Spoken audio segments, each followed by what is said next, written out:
Natapos na nga po kahapon ang dapat sana'y 3 araw na Peace and Unity protest ng Iglesia ni Cristo.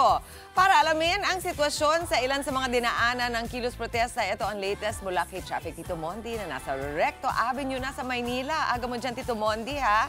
Ano, back to normal na ba ang sitwasyon dyan?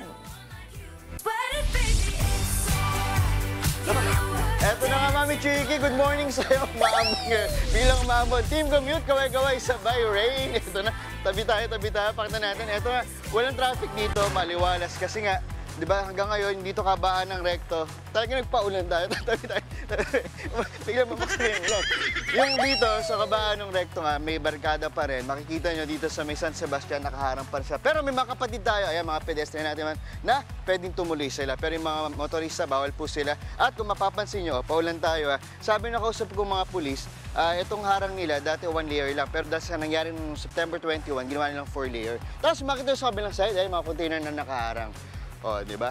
Yan, ganyan. At tapos may mga kapatid tayo naman, mga pulis na naka-ready rin. So makikita nyo, ayan, ang makakadalang dito bukod sa mga pesa, mga may motor, yung may bisikleta.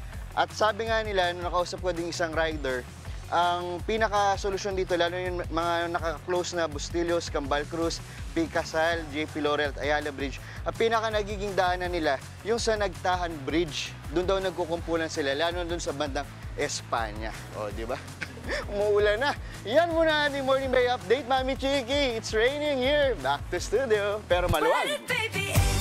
Yes, Tito Mondi. Alam mo naman, pagka umuulan, kailangan talaga yung ganyan masayahin para hindi mapansin. Go!